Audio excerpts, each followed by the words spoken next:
In this video, we will look deeper into eccentricity and will also learn the concept of directrix. We have seen circle, ellipse, parabola and hyperbola as the sections of a double lapped cone. Here I have chosen the single one. The different angles of plane used to cut these sections has resulted into 4 different types of coniques. Here the plane has here the cutting plane is parallel to the base. Here it is somewhat tilted. Here it is parallel to the curved surface of the cone. So at different angles, we have got different types of coniques. Let us have a look at this video linked here just to relate the formation of these coniques to their mathematical features. Here right now this is the center of the circle. Here also it's the center of the circle. Okay, and you can see how the center of circle became one focus. This became one focus, and elongation resulted center to shift and other focus to came into existence. Yeah, you can see that. Elongation resulted into center to shift and other focus to came into existence. In parabola, you miss out the other focus because this is the infinitely long parabola, and because this cone is considered to be of infinite length, just to see the visual, see the coniques to be of infinite length, the other focus has gone into infinity. Here in case of a parabola, here the other focus has gone to infinity. And then when the angle is further increased, the parabola turned up into a hyperbola. We get many ellipses when the angle of intersecting plane changes from this position to this position. That means when it was parallel to the base to the position when it was parallel to the curved surface of the cone. As circle changes to ellipse, the center of the circle becomes the focus F1, focus 1 of the ellipse. Okay, and how it looks visually, for that I'll link resource in the description. You may go through that. Right now it would be like going into digression if I'll discuss it. So when circle changes to ellipse, center becomes one of the focus, and when when we elongate the ellipse, means when we further increase the angle of the cutting plane, we get the elongated ellipse, and the center and the focus 2 of the ellipse keep shifting. No, it's like here, this is an ellipse. There was a circle whose center was F. When we got this ellipse, so the focus, this is focus 1, this is focus 2. When we further increased, elongated, then we got focus 1 and focus 2, and then the focus 1 and again focus 2. Okay, when we further change the angle, see, if it is not parallel, it's less than somewhat parallel, so obviously it will have some end point, just like this ellipse, because this is infinitely long cone. We have just taken a portion of it. It's infinitely long. We'll get a portion of it. Okay, in fact, for this parabola here, because this is parallel to this is infinitely long plane, so we can say it's an ellipse whose other vertex, this is the one vertex of the ellipse, the other vertex is at infinity. Yes, we can say that parabola is an ellipse with second focus at infinity. Okay, so here we have got the parabola whose second focus, whose f prime, is at the infinity. Coming over to eccentricity now. Eccentricity of any curve means how uncircular the curve is. The bigger the eccentricity, the less curved it is. That is why the circle is said to have eccentricity of 0. So eccentricity basically is deviation from the circular shape. Eccentricity of the circle is 0. Ellipses are less deviated from the circle as compared to parabola and hyperbola. That's why their eccentricity lies between 0 to 1. The scale is chosen so. Eccentricity of parabola is 1 and a hyperbola is more than 1. See, this is parabola here and this is hyperbola here.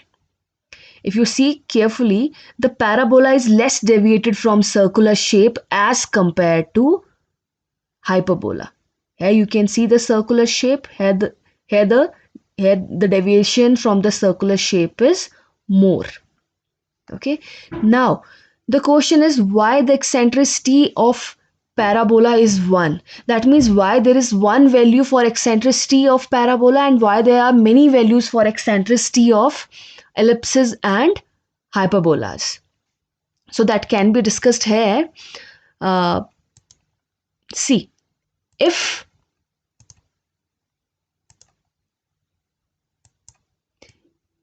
we choose this point as a vertex, means if we make all the sections from this point, the circle, ellipse, hyperbola, parabola, all.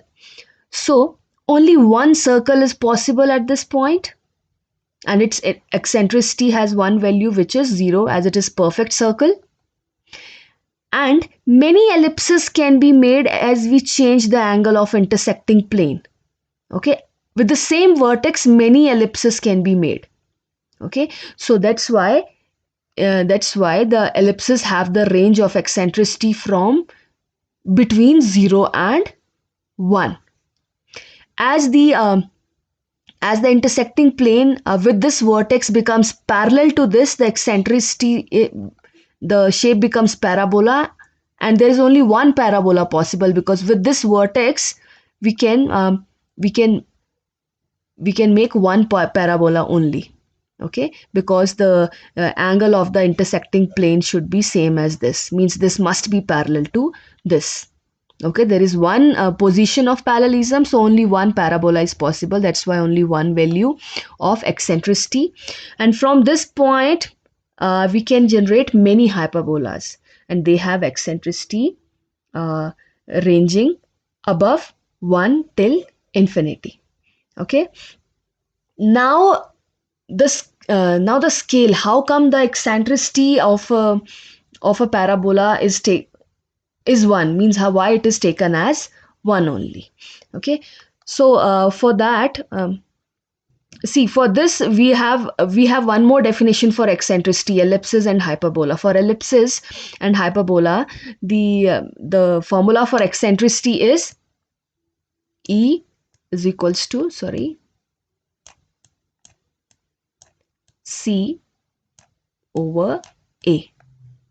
We know for a hyperbola, your for ellipsis, your C is always less than A. When C is less than A, that means eccentricity is always less than 1. And for hyperbola, C is always greater than A. That's why the eccentricity is always greater than 1. So that's matching up with this definition also. Okay.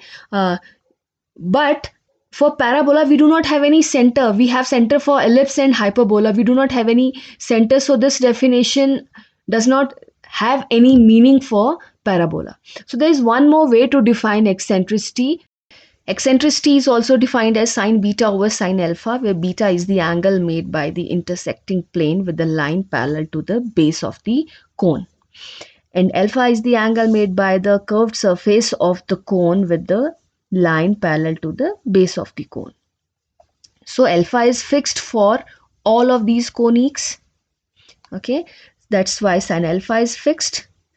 Only beta changes for different conics. For different ellipses, beta changes. For a circle, beta is 0 as the angle of intersecting plane is 0 because it is parallel to the base, so angle is 0. So sine 0 is 0. That's why eccentricity is 0 for circle. Okay, for ellipses angle changes. Okay, but as when beta remains less than alpha, okay, so the sine beta remains less than sine alpha, and that's why eccentricity is less than 1. For parabola, this beta is equals to alpha.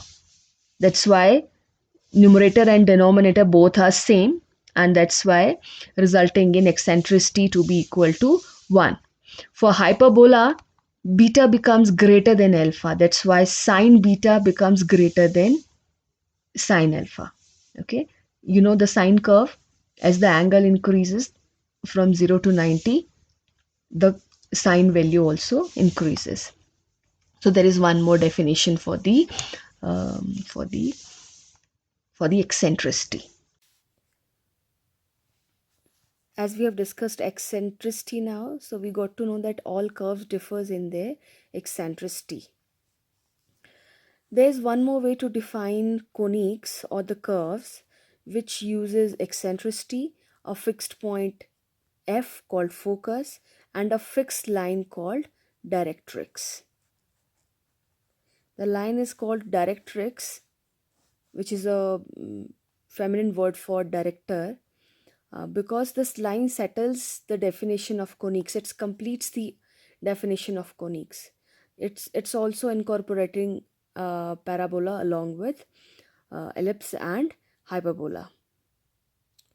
As per this definition, coniques or curves are defined as the collection of points such that their distance from a fixed point f called focus and a fixed line, say L, called directrix, is equals to E. Okay, suppose P is the collection of all points. It's P1, P2, P3. So P is a collection, it's a general name for all points. So as per this definition, FP over PL, where L lies on this line, is actually equals to E. Suppose E lies between 0 to 1, or suppose it is half.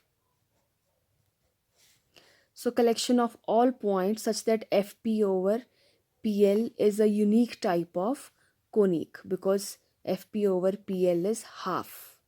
Okay, let's find out P1 such that FP1 and P1L1 is half. Let's find out on this line only. Okay, we have to find out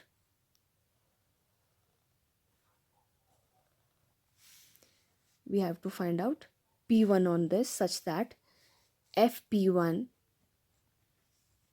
ratio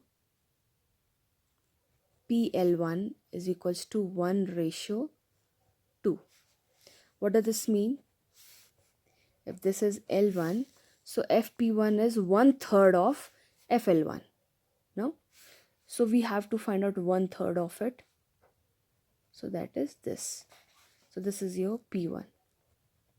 Now we have to find out P2 such that FP2 and PL2 is 1 ratio 2.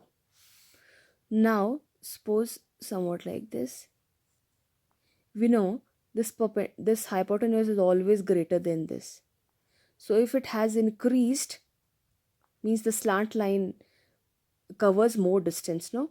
So if this is this, so P2 is gonna be somewhere here, because as this is increasing, this must increase, okay, to maintain the constant ratio. So it cannot be equal to P1L1, no? So that means the P2 is gonna be somewhere here. Okay, so your P2 is gonna be somewhere here. Similarly, your P3 is gonna be somewhere here, because they have to maintain the ratio of 1 ratio 2. So whenever your E is this, your curve is gonna be like this.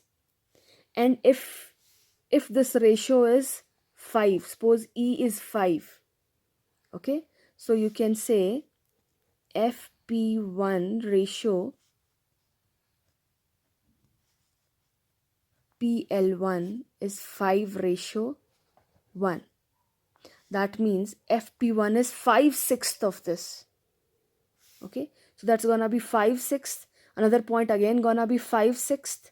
So what is gonna happen? In the first case, the curve was the collection of P1, P2, P3 when it is fixed E for half. So the conic is gonna be somewhat like this. But in the case when it is 5 ratio 1, the conic is gonna be somewhat like this. No? So lesser the value of E, more circular the curve is. Greater the value of E, the deviation from a circle is more. So if E tends to infinity, which implies FP1 is very, very, very greater than PL1, because only then E is tending to infinity.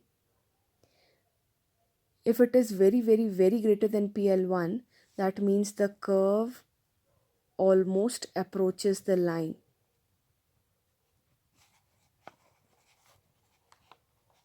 And line is an example of infinite eccentricity, because the deviation from circle is the most. So directrix is very useful to define the curves. No? So it almost defined all the curves. So this was all about directrix. Now have a look at this. For the circle, the directrix is at the infinity.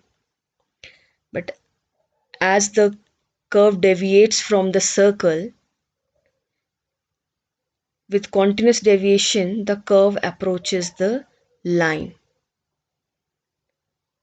For the hyperbola, the directrix is more nearer. And for parabola, the distance between the focus and the vertex is same as the distance between the vertex and the directrix. And that's why the eccentricity is 1. This is how every conic is defined in terms of the directrix.